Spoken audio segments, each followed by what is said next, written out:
I felt a bit of tenderness on my right breast, and there was a bit of light pink discharge on my right breast, and underneath, you felt a tiny bit of lump underneath my nipple.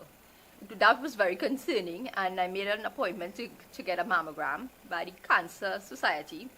But something was wrong with their machine, so I ended up getting one at the San Fernando General Hospital, and which was done quite swiftly. And they called me for the results, and there I was told that there was a 98% chance that it would be cancerous.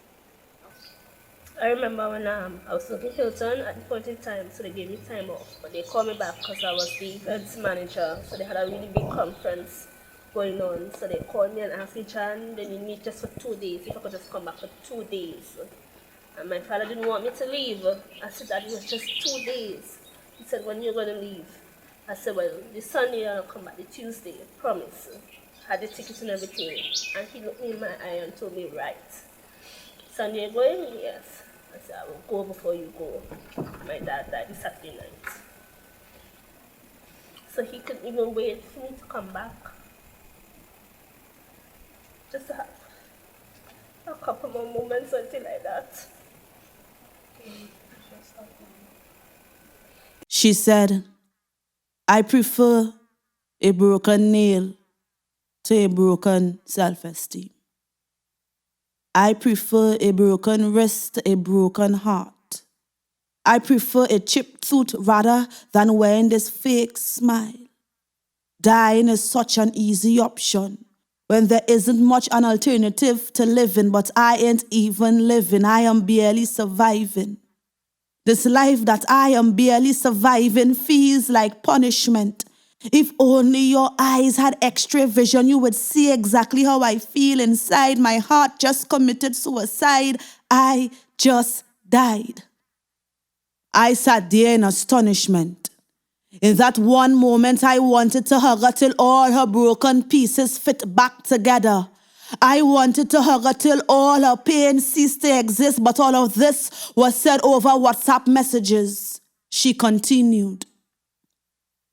There was a time when I was so high off life, I could have almost smelled the leather from off God's sandals.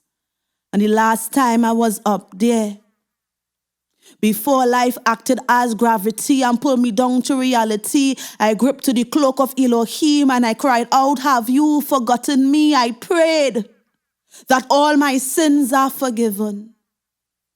Because after all this suffering on earth, the most he could have done is save me a seat in heaven. But if all the seats are occupied before life dragged me back down to reality, he could have at least sent Olivia Pope to fix the scandal. I am so exhausted. Zaki, you may see me smile, but you have no idea how I feel inside. I replied, dying is not the problem. We cannot outlive death. When our time expires, we all must return to the Creator, but we all don't stay there. Dying is not the problem. Dying without Jesus is. And sometimes God have to throw a few Jonahs off board in order for this storm to calm, but sometimes he leave the Jonahs on board and leave the storm, let it rage. And amidst this chaos, he calms his child. It's just a pity you had to lose 2 breasts in the process. So just adjust those sails to this undesired wind. You must overcome. You must win. This pain is your friend. Sometimes we have to go through the fire in order to be cleansed. Stop playing the role of the victim. Take up the title of the survivor. And I told her the most cliche saying ever. We are diamonds. We produce under pressure. She say, yeah, but it's too much pressure. I ain't every gardener, but I'm in need of a respirator because I have cancer.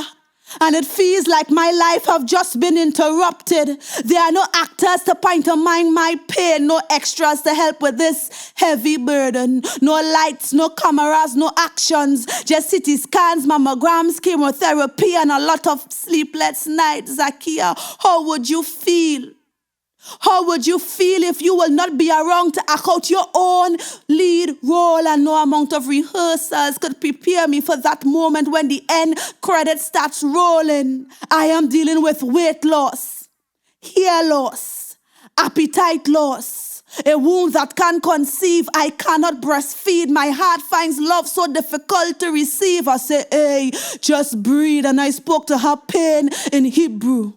Atakol Muslim, you are perfect. You are whole. You are beautiful. You are my role model because you managed to stare death in his face and still continue to smile. This cancer is not a death sentence, so please, please learn to dance with your demons. I know these wounds, they will one day heal and these scars will remain, but please be proud of your beauty marks. They may one day heal the wounds of another. She told me cancer changed her life forever. It gave her patience like Job and determination like Esther. It brought her closer to God. With faith as a mustard seed, she was able to move this mountain. She has a deeper understanding for life because she realizes such a tiny vapor. She told me I still prefer a broken nail to a broken spirit. So I told her if after chemotherapy has broken down her aesthetics and self-esteem, even after life have left her feeling used, refused, and abused, she could always rewind this poem right here and use it as a tissue. A fear of dying broken. Somebody who just, I prefer for her to go down fighting, but broken is when you actually give up. My father gave up. Marsha, why does that happen to you? It's like, but why not me? I could deal with it. My sense of humor, my shit talk, I could deal with it. If there's somebody else who probably couldn't deal with it mentally, didn't have a support system, who probably financially would have been in a big problem, but give it to somebody who could deal with it, I could deal with it. And it has given me a lot of strength.